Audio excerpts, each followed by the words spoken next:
Hello, everybody. Natalie coming to live, Spirit and Coffee. Of course, I got my coffee with me, and I just wanted to get on here. It's been a couple of months and really trying to understand where I want to head with Spirit and Coffee. What does it mean? What it's meant to me, the journey. I spent 4 years getting on Spirit and Coffee to really, and I feel almost like it was a trauma response, and wasn't really aware of it until perhaps now. Now, alchemy itself, right, is the constant transformation. It's constantly changing. We're constantly redesigning, recreating, and any alchemist, will shift and change as needed, especially now if you're talking about spiritual alchemy and how you change and move through life. And there are times when we reinvent ourselves. And, in alchemy, they would call it, the phoenix or the snake, or these great transformative processes that we go through, that we become something different, that the old part of ourselves still exists, but this new uprising starts to take shape, and we don't even know what it is at the time, or what it's going to be, or how it's going to look, or what the shape of it will be. And it's forming itself psychologically. We could say that it's mentally something new, right? It's a new journey. I would say in tarot, we call it the fool, right? The fool's journey, where the fool is just doesn't know. They're on a journey, it's on this new adventure. We can call it the chapters of life, where we're maybe writing a new chapter, and oftentimes it's a new volume where we're actually ended one book and we're creating a whole new book. And I think that that might be what's going on here. I don't even know that I have followers anymore, or people that would get on here, listen to Spirit and Coffee. All the people that once would get on, all of my two followers that actually listened to what I had to say. I don't really know what the impact was, or even if I had an impact, but I had an impact on myself. And I think most podcasts are people who are airing things. It's really for the benefit of them. And I was sharing my journey, not really, knowing where it was going to go, not really wanting it to take shape, and was this really me giving back to humanity in some way? And maybe my journey could provide a way for somebody else, or at least an opening so they could find a way. And so here I am at this precipice of change, at this really big kind of transformation, which I don't know where it's going to head, where it's going to go, am I going to continue with Spirit and Coffee? If so, what is the new evolution of that? What does that even look like? How does it continue? How do I give shape to it? What does it even mean? Do I want to continue having it as a podcast? Do I want to continue to share? And I've gone really silent. And one thing that I did talk about, as I did this live video, on Instagram, and I was talking kind of about these personalities we take on. And I think that there's this layer of personality. It's very surface level personality that we program ourselves to function in society.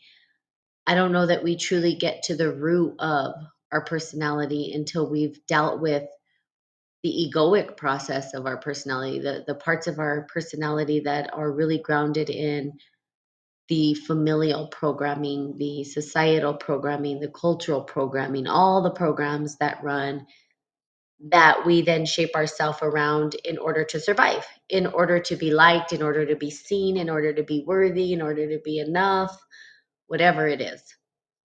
And somehow, in all that madness, the true essence of who we are seems to get lost. And I'm speaking from personal experience, this is kind of what I'm going through, where I had this need to be seen, need to be heard.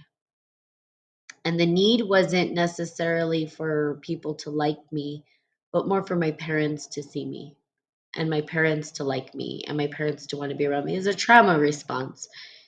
And I put on these theatrics, and what I'm calling these an extroverted theatrical trauma response or show is really what it was. And I put on this song and dance. Why? Well, because I wanted to be seen and heard by my parents, even though they were not showing up to the things that I was doing. And it was just wanting them to accept me, to think I was worthy, think I was enough, that I mattered. And, I think this goes into the abandonment issues and all this stuff. But psychologically understanding myself, if you look at all the sages and the gurus, I've talked about this prior, they all say that the answers are internal. They're within you.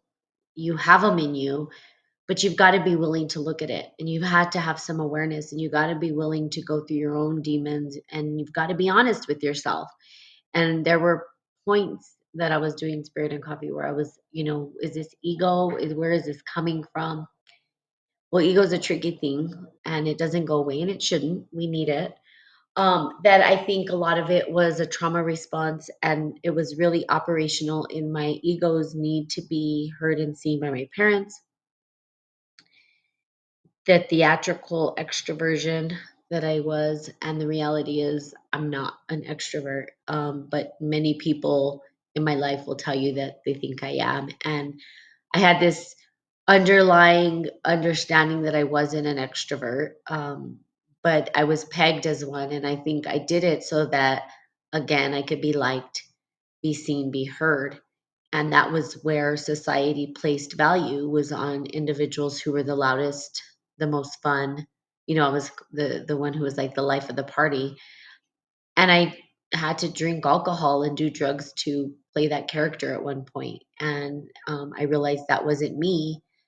And when I started tapping into my more authentic self, friends started to go away. The same people said I wasn't as fun. They didn't want me around, all that kind of stuff. And that was fine because it's not me. And, it was just me trying to play a role to be accepted. The reality is I'm an introverted person. And, I think this is hard for a lot of people who have known me from the past to wrap their mind around. But I started to look at it from another perspective. And this is something that, I'm sharing with you so that hopefully you can yourself can look at later on and say, hey, what is my personality without the programming or the input from society, my parents, the familial programming, societal, cultural, political, economic, whatever it is, construct, right? And programming that's sort of been placed upon you, that you've sort of ascribed to and accepted and said, hey, that's who I am. But who are you? And so for me, when I was looking at it, I was looking at the introversion, and there was signs of it, that I didn't realize. And I was trying to understand myself, and the signs were, the feedback that I would receive from people, particularly my friends who are very extroverted and believed I was, and I just participated. And they used to tell me, you never invite me, you never call me, you never invite me places, you never. And I would tell them, I get this feedback a lot. I'm sorry, I don't call you and invite you. I'm not really going, I don't go anywhere. Like, that's the reality of it. I don't seek out events to go to. I literally, I would be invited to events and I would show up. That's how it was. So I had a lot of extroverted friends. I played that role because friends again need to be heard and seen. And the more extroverted people I was with, the more I was seen and heard. And so I would hang around with these people. Hey, GP man, how are you? Um, and that extroversion, right, was not really me, not really who I am. I'm actually very introverted. And so going through this process, of my academics, right? I graduate with my master's in a year. So you guys have been with me since I started my master's, and now here I am, one quarter and will be finished. Had to really ask myself, who am I? And internally, without the noise, without the trauma. And in the program, we go through the trauma. You have to face it to find out the core essence of who you are, right? And it's ever changing for sure. But at my core, I am not an extrovert. I'm an introvert. And again, very hard for people to understand. As I start to move towards that introversion, became less animated and started to become quiet and silence. And I couldn't understand why. I was like, is Spirit and Coffee over?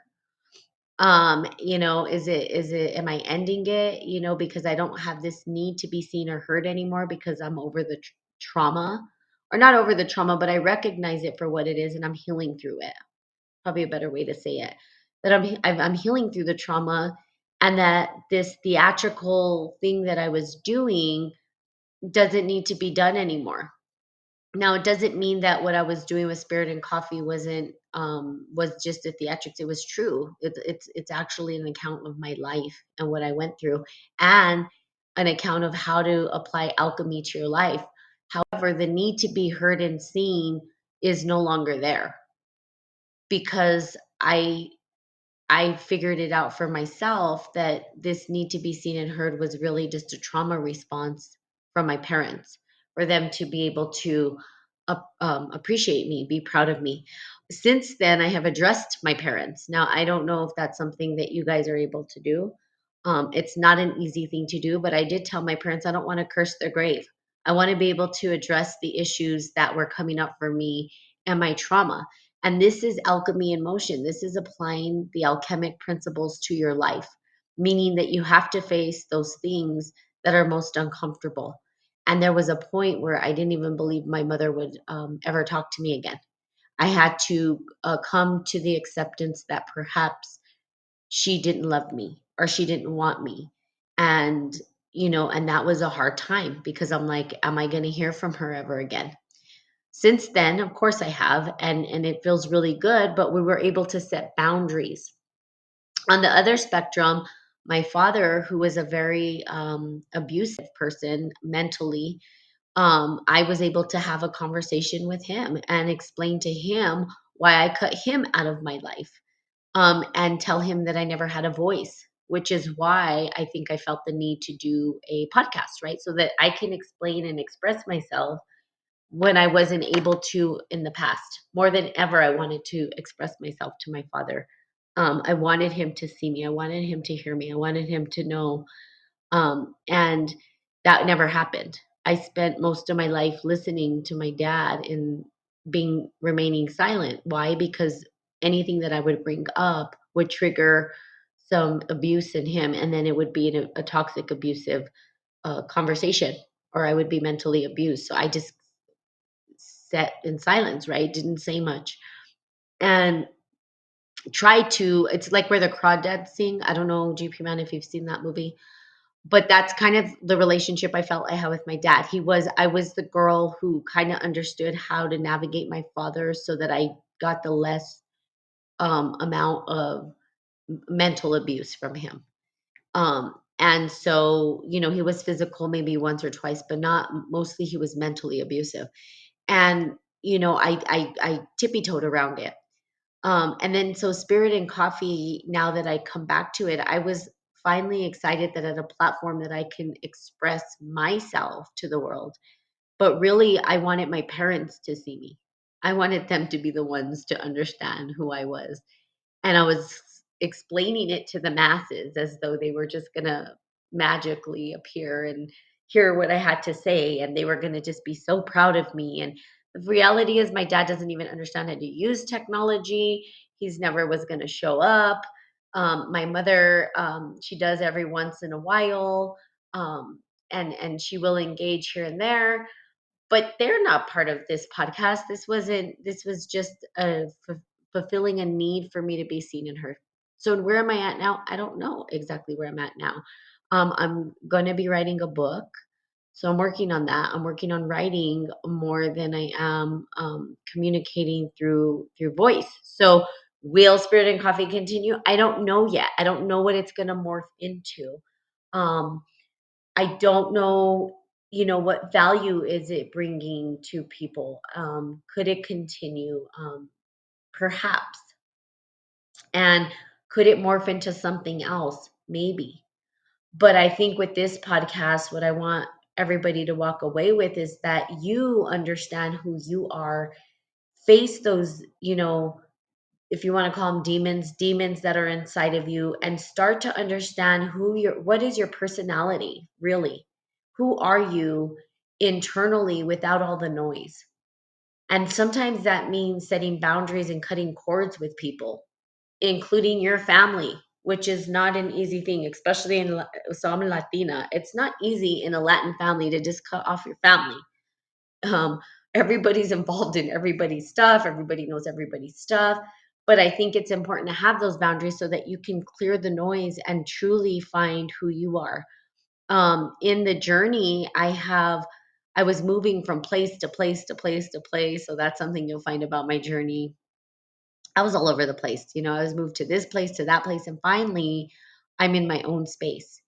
And it being in my own space has provided me the ability to be with my own thoughts, be with my own self, be with my own understanding of things. There's no noise except for me in my head, and be able to have that time to process kind of the whirlwind crazy ride I've been on, um, you know, over life. And thinking about spirit and coffee, what does it mean? I don't know. GP man, you could share, like, what do you get out of a spirit and coffee? Have you gotten anything out of it? Has it supported you? If so, what is it? I think, maybe the platform is more of an engagement than anything else. Like, what do people get out of this, right? Or what do they want to get out of it? Like, what are they seeking to, that brings them here? Because I had maybe a small little following, but I don't know that I ever really asked individuals like, hey, what are you getting out of this? What are you learning? Are you learning good? What do you want to hear? What are some of the pressing issues that are going on in your life? And I think people shared, but, you know, excuse me, it was really a platform for me to communicate. Sorry about that. To communicate, you know, and to let out the things that I had to say, and show people that there is another way and that transformation is possible, because I'm willing to go there. I'm willing to throw myself into it, and I'm willing to go through the process. I'm not afraid of it. I enjoy the process. So sorry.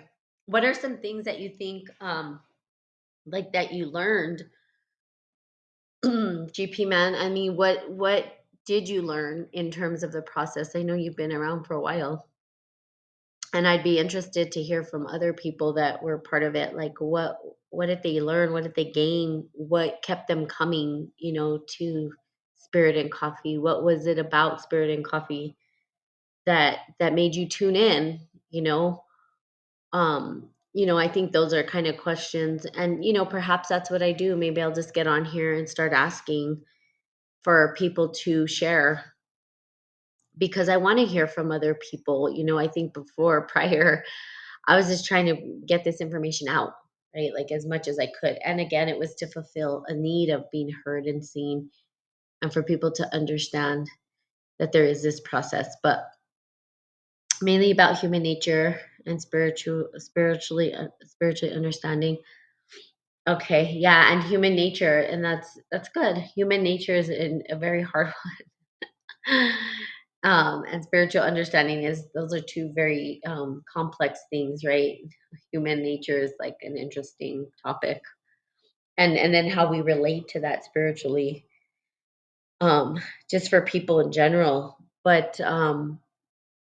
yeah, I think maybe it's something that I'll continue to do, and maybe not. I don't know what the evolution of Spirit and Coffee is going to be. I don't even know, if people are still interested in joining Spirit and Coffee, or continuing to hear from the dialogues and the narratives and stuff like that, and me sharing, information, and maybe it's a collaborative, right, effort where people can call in. I mean, I just don't know. I don't know where I stand with it yet. I'm still trying to figure that out. I do know that it was super therapeutic for me to get on here today, and connect in and just be able to speak freely about what's going on, with me and all that. And I have a lot of things going on, a lot of really good things going on. And my journey is going to lead, eventually to PhD program and all that kind of stuff. But I've learned a lot in the process, and I've learned a lot about myself. So for you, as an individual, or as individuals, is really looking at your voice. Who are you really without the noise? And, I think we can keep coming back to that question because we've been constructed by society and all that stuff. And I finally have allowed all that noise to sort of fall into the background. And I've given my voice the foreground, and realized that, yeah, I'm not really, don't have a need to be seen by the masses or heard by the masses. That I typically I want to do something that's worth it. Something that will support others and make a difference in their life in some meaningful way. And however that looks. I don't know how that looks at this point. I'm still, you know, trying to figure it out. But it's a constant struggle and battle. And now, not feeling the need, I think every day it was exciting to get up and know that I was being heard by somebody, right? When really I was wanting to be heard by my parents. But I was like, wow, I finally get to be heard and seen. And now that I'm healed that journey with my parents and they know and see who I am, and I was able to communicate directly with them, all of a sudden the need to be on here was no longer there. And and the need to be seen by people was no longer there because I was able to face that through my parents. And then now dropping into who I am, I'm realizing that I'm actually really quite introverted, and I enjoy, my time and my thoughts and writing. And that's kind of where I've taken things. So I don't know what that means, is what I'm saying. And then I hope that, you know, um, maybe I can get on here again and support. But like you, GP man, what do you want to hear about? Like, is there things you're interested in? Is there anything that you learned from here that you want more insight about, more understanding around? Um, you know, I mean, I'm at that point where it's like, well, what is it that people want, and how do I serve? Which is really what I wanted to do in the beginning. But without all that layers, right? And all the trauma, I can probably actually get to what I human nature is really interesting to me. Yeah, it is. Even like you mean human nature like my human nature or the way I perceive human nature or the way consciousness perceives human nature or just in general human nature. We are very interesting, right? We have this like weird like your perspective specifically. Okay. Well, thank you. I appreciate that. Yeah, my perspective is, I don't know if it's unique. Well, I guess everybody has a unique perspective, right? Because we all have our own unique, but I feel like my brain is pretty, I don't even know, it's an interesting place. But one thing I can say from my own particular brain and personalities is that all of the voices in my head, right? We have all these voices. And here's the deal. If everybody has a voice in their head, all of them. And the cool thing about all the voices in my head is that they're nice. None of them are mean or hateful, or they're all wanting something positive or sort of optimistic personalities. That's not to say that I don't get upset, right, or pissed off, but it takes me a very long time. And so I don't have a lot of negative self-talk in my brain. It's not usually the go-to for me. The go-to more is about justice and, and wanting to do things the right way, what is right. And by right, I mean without harm to others. And so that's what I mean, harm to others and to the world in general. So I don't have a voice in my head that's out to harm. And I think understanding those perspectives, right? Understanding the voices in your head helps you to navigate who you are as a person. And then if there is this, voice in your head that's a little bit of a tyrant or a brat or a temper tantrum thing, then you can understand, like, what is it calling forth and why? Why is it behaving that way? Is it a trauma response or trigger response from your past? And it could be. But when you know yourself, because again, this is by every guru, sage, you'll hear it, know thyself. When you can know who you are and what's going on in your own self, you can navigate this world a lot better.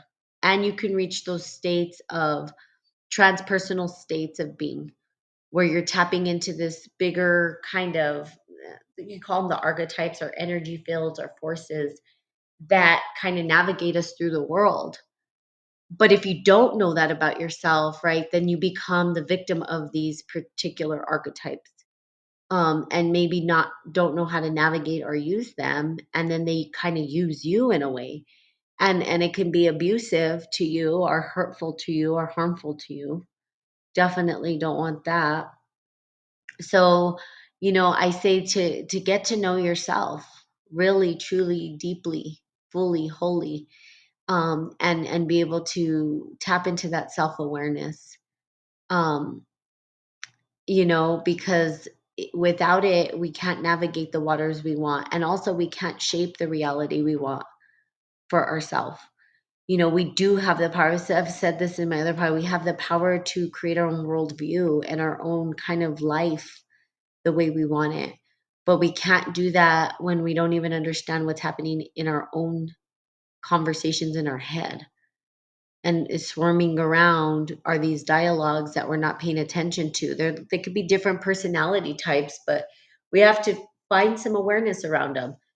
Understand, give them voice, understand what they're wanting and what they need in order to heal. And I think if we did that, and that's, I mean, you could say clinically, I don't like using clinical terms like this person's schizo, this person's that. I think maybe the difference between someone who might have some of these clinical diagnoses is that they're not aware of it. Perhaps they just have no awareness around it, and and so they can't navigate it. They don't know how to navigate it. It just kind of turns on and off, and they don't even they're not even aware that a different personality is taking over or that this or that the other. Um, if you are aware of it and you are able to navigate between personalities, then you can heal the parts of you that are harmful. And I think some people don't. Some people like taking on that role. I personally don't have a personality inside me that's maleficent or ill intent. My personalities are all pretty cool. I like jiving with them. They're pretty awesome, actually. Um, and, you know, but I've done a lot of healing around it too. So, I have the compassionate one that's like, it's going to be okay. Let's go. We can do this. But I do have that bone of like justice and all that within me. Let's do what's right without harming others. How many personalities do I have? Oh, about a billion. A few that I know of, they're just, and everybody does. That's the thing. We all do. We're not the same person in front of our parents that we are in front of our children, or, we take on these different roles. Um, and I would say that, one of them is a justice, wants to stand up for what's right and do what's right by people. And that's one. And then I have a comedian, one that I feel is funny. And, you know, I believe that one is funny. I have a control one, kind of the control freak one where, so you have these different things that can, and a drill sergeant. I have a drill sergeant in my head. That one's been kind of quiet lately. I've had to pull, it's a he, I've had to pull him out a few times to get things done, but I know how to utilize them. And I think that's the point is I know when they're necessary and I know when they need to just kind of, back it up and stop. Like, okay, you're being a little, have to rationalize with myself, but no, this is not okay. Um, so understanding that. So I would say understanding your own psyche is what's important. And then how to navigate that psyche. And then once you're able to navigate, you can start to create your own reality. And if you have one in there, a personality in there that's very angry and maleficent and wants to get back and vengeful and all that, those are things that probably need to be healed. Because I think internally, individuals are not necessarily built to be tyrants. I don't believe that. Now, I could be wrong, and it could be that there are people who are supposed to play that role, and that's who they are. Um, you know, like Adolf Hitler. I don't know. Maybe that was his personality and that's who he was, and he was never going to be something different. I don't know. I don't know what his life past story is. I wasn't him. I didn't live in his body. So, but, and if you know that, you understand how other people are operating as well. You'll understand their intentions and you'll know if you want to participate with them or not. And you can just gladly say, I choose not to participate in this. So, understanding yourself at the end of the day. And that's kind of where I'm at. I'm understanding who I am. And so I was a extroverted. I was playing an extroverted person. The reality is I'm not. And now that I have my own place, I'm always home and constantly reading and writing and doing the things that I love in silence. Um, and that's kind of nice. So what does that mean? It means who knows what's going to happen with Spirit and Coffee. I'm still debating if I want to continue, but it's going to change into something else. So there you have it. All right. So have a great day. Thank you for tuning in, GP Man. I see you're gone, but have a good day. Blessings. Thank you for your insight. And I love you guys. And I'll see you later. Bye bye.